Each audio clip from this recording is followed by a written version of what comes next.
O governo brasileiro comemorou o fim do tarifaço dos Estados Unidos sobre uma série de produtos importados do Brasil. Mas setores que ainda são afetados pela sobretaxa aguardam também por uma solução.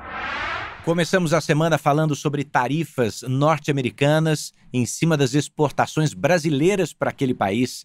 Novidade atrás de novidade, né? Você acompanhou com o jornalismo da Record e hoje é dia de começar analisando isso com mais profundidade. E é por isso que eu estou recebendo Alexandre Pires, que é professor de Economia e Relações Internacionais do IBMEC. Professor, bem-vindo. Muito obrigado aí pelo convite, Eduardo. Sempre um prazer estar com vocês. Vamos começar, por gentileza, pelo panorama geral. O que é que explica essa decisão dos Estados Unidos de retirar as sobretaxas de 40% justamente agora? É uma gama importante de produtos, né? Nós estamos diante de uma decisão duradoura ou apenas uma resposta rápida à pressão, sobretudo à pressão interna, né? A chiadeira dentro dos Estados Unidos pelo sobrepreço dos nossos produtos não foi pequena não, hein? Exatamente. Tem um fator que nós podemos falar que é um fator interno com relação à inflação americana.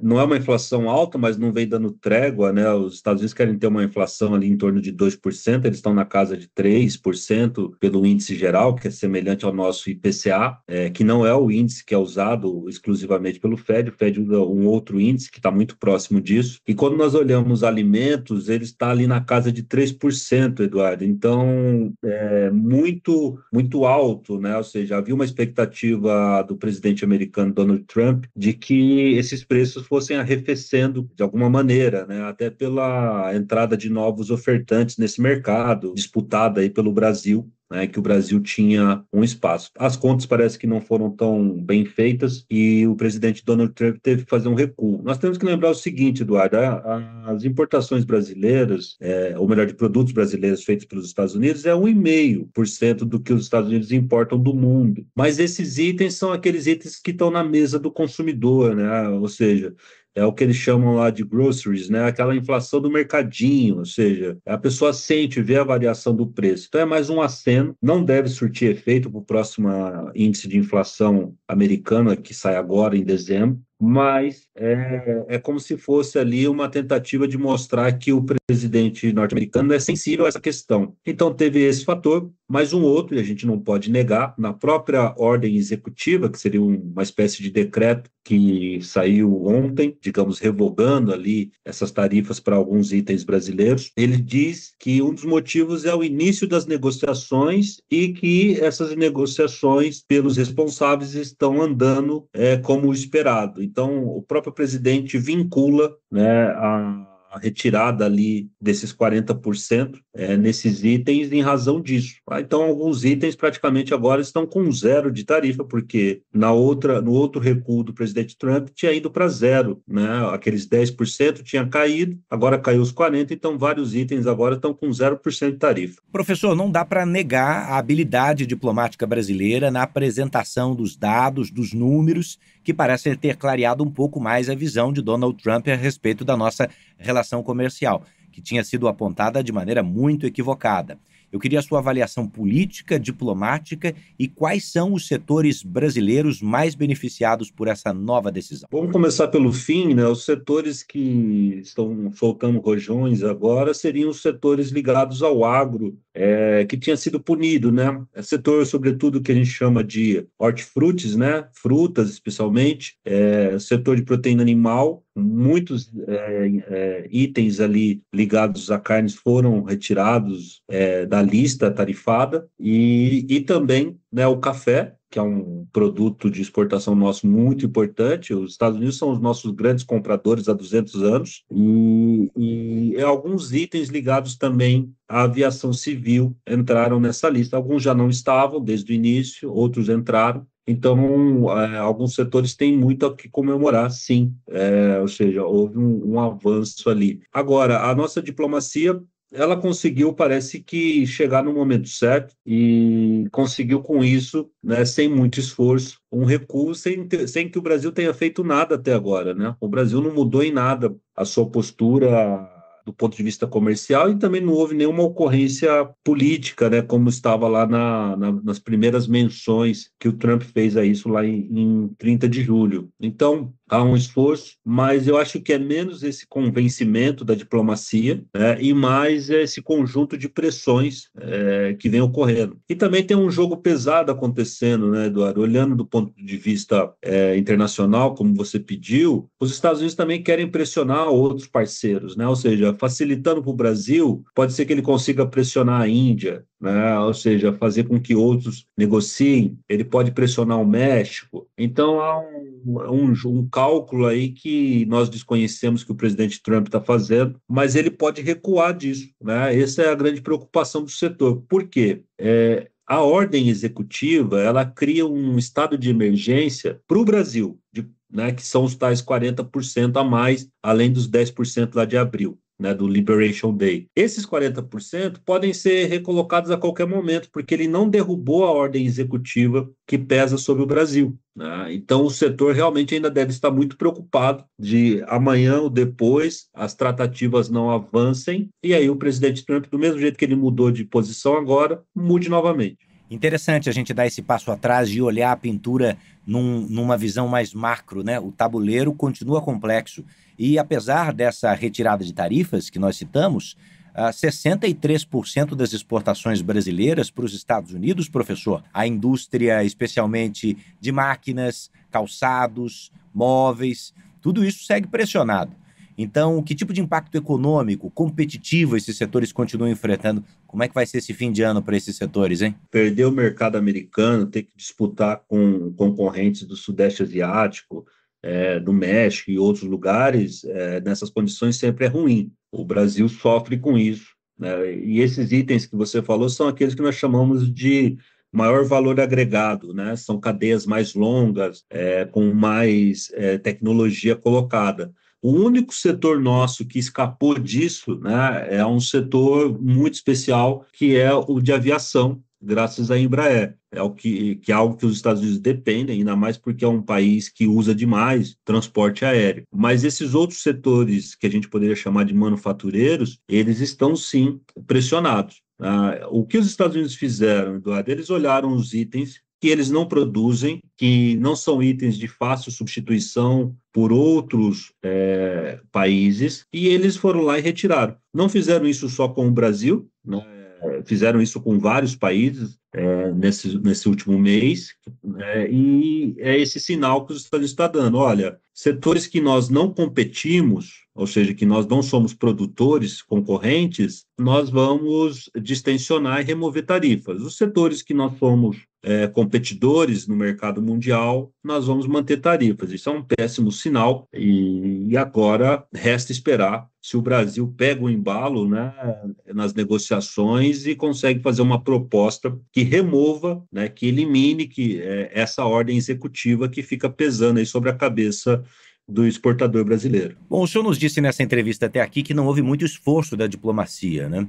Houve mais uma pressão interna e um tabuleiro, uma equação que ainda não conhecemos sobre como Trump pretende usar o alívio ao Brasil para as negociações com outros países importantes, parceiros comerciais, onde efetivamente há um déficit na balança comercial norte-americana. Agora, qual deveria ser, na sua opinião, a estratégia do governo brasileiro para negociar daqui para frente? Há uma porta aberta, sem sombra de dúvida, mas como avançar? Eu costumo dizer que para vender commodity, você não tem que fazer acordo, né? Commodity, quando nós falamos, os minerais e produtos agrícolas, né? Ou seja, o mundo não consegue produzir tanto disso, tem uma quantidade limitada de terras disponíveis, agricultáveis e para pastagem, e existe uma quantidade limitada lá de lavras minerais. Então, se você não compra de um país, não quer dizer que vai brotar aquilo em outro, né? Então, não é a área mais difícil, né? A área mais difícil é essa de abrir mercados para produtos industrializados com maior valor agregado. E o Brasil agora vai ter que propor e dar alguma coisa para o Donald Trump. O grande problema, olhando os outros acordos que foram feitos, é que o Donald Trump quer que esses países literalmente abram o mercado para os produtos americanos, inclusive no sentido da exigência de padrões técnicos, sanitários. americanos, ou seja, tem que aceitar como que os Estados Unidos aprovam os seus produtos. Então, isso é muito difícil para o Brasil engolir, nós temos que ver como que o Brasil vai lidar com isso. Então, nós ainda estamos longe do que eles chamam lá de esboço, né, o framework, né, ou seja, para quê? Esboço do quê? Esboço de um tratado comercial. Todos esses países que estão fechando com os Estados Unidos, eles estão assinando tratados comerciais com os norte-americanos. E o Brasil, para assinar um tratado comercial, que é basicamente a ideia de uma área de livre comércio com os Estados Unidos, significa baixar as suas tarifas e aceitar a tarifa lá de 10 ou mais por cento que os Estados Unidos estão impondo ao Brasil. Bom, a revogação de tarifas foi um avanço, mas é preciso ressaltar aqui que 22% das exportações ainda estão sobretaxadas. O governo brasileiro sabe disso e continua conversando. É preciso lembrar também que o setor do café ainda não chegou onde queria, e essa é uma chiadeira interna norte-americana. O cafezinho brasileiro está mais caro por lá. Então eu peço para o senhor olhar para os próximos meses, sabendo que esse redesenho leva tempo, e imaginar conosco qual é o futuro mais apropriado, sabendo que Trump tem dificuldades políticas internas, no Congresso americano sobretudo, e essa chiadeira por preços deve continuar. O que nós podemos esperar para o primeiro trimestre de 2026 na sua avaliação? Acredito que todos os agentes econômicos estão olhando algo que tem sido esquecido, que é o que a gente chama de uma investigação na seção 301, que é uma área da legislação americana que permite ali alguns países serem investigados por práticas comerciais. E o Brasil está sob investigação desde lá daqueles atos que colocaram taxas no Brasil, em julho, e os resultados vão começar a sair. As audiências acabaram e vários setores estão sob investigação, inclusive PIX, a questão da internet, setor do etanol,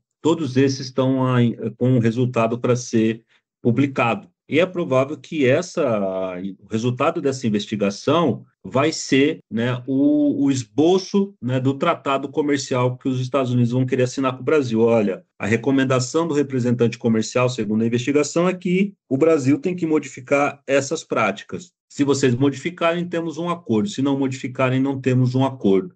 Então, está todo mundo esperando esse resultado. Isso deve sair na virada aí do ano, pelo compasso, pelo cronograma já era para ter saído algum resultado mais relevante, por enquanto ainda não saiu, acho que está sendo postergado, mas nós devemos ter esse resultado. Então nós vamos entrar o próximo trimestre, né, o primeiro trimestre de 2026, olhando o resultado dessa investigação e torcendo para que haja uma pressão inflacionária em itens em que o Brasil é um fornecedor importante para os Estados Unidos, para nós não termos que depender tanto da nossa diplomacia. Então, os nossos agentes econômicos, nossos empresários, exportadores, eles estão ali, sem dúvida, bastante preocupados com esse cenário. E tem algo que nós estamos sempre esquecendo de falar, né, Eduardo? Nós estamos falando de manter o mercado americano, manter as exportações. Mas o empresário, ele quer aumentar as exportações para o mercado americano. É o grande mercado consumidor do mundo. E você tem que ter acesso ao mercado americano, não só para vender, mas também para comprar itens de lá, né? Você tem que ter uma boa relação, porque a tecnologia de ponta em vários desses setores que são caros ao Brasil vem de lá também. Então, o Brasil tem que ter uma boa relação comercial e esses canais têm que estar fluindo de modo muito, muito constante, né? Sem nenhuma interrupção. É isso que nós esperamos aí para esses próximos meses. Ótimo. Está terminando aqui a edição 1307 do podcast JR 15 Minutos. Vamos ver como os ventos sopram nessa questão e voltamos a falar.